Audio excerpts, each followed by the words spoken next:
একটি খামারে আসল লাভ ও লস লুকিয়ে থাকে একটি সুস্থ বাছুরের উপর। কিন্তু প্রসবের সময় ছোট একটি ভুলের কারণে আপনি গাভী বা বাছুর যে কোনো একটি হারাতে পারেন, যা আপনার পুরো খামারকে লসে ফেলে দিবে। আজকের এই ভিডিওতে আমি প্রসবের আগে ও পরে 4টি জরুরি যত্ন দেখাবো, যা প্রত্যেক খামারিরা জানা জরুরি। চলুন শুরু করা যাক আজকের মূল ভিডিও। প্রথম ধাপ হলো প্রসবের আগের প্রস্তুতি। বাচ্চা হওয়ার অন্তত 15 দিন আগে গাভীকে অন্য গরু থেকে আলাদা করতে হবে।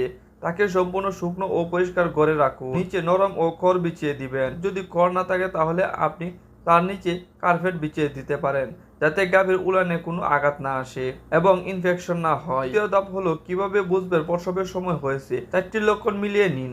1. গাভী উলান হঠাৎ অনেক শক্ত ও বড় হয়ে যাবে।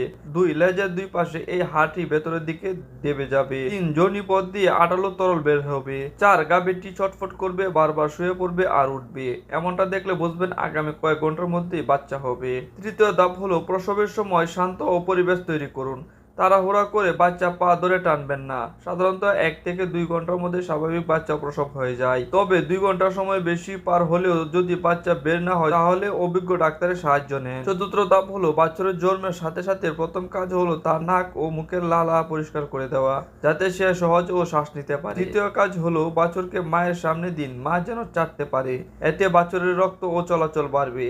আর তৃতীয় এবং সবচেয়ে প্রধান কাজ হলো জন্মের 1 ঘন্টার মধ্যে বাছুরকে মায়ের কাঠি শাল দুধ খাওয়ান। এই দুধ বাছুরের রোগ প্রতিরোধ ক্ষমতা প্রধান চাবিকাঠি। বাচ্চা দেওয়ার পর গাভী প্রচন্ড ক্লান্ত থাকে, তবে দ্রুত শক্তি দিতে কুসুম গরম পানিতে কিছুটা ভুসি মিশিয়ে দিতে পারেন। এবং মনে রাখবেন বাচ্চা হওয়ার 4 থেকে 8 ঘন্টার মধ্যে গরুর ফুল বা ময়াল নিজে নিজেই পড়ে যায়।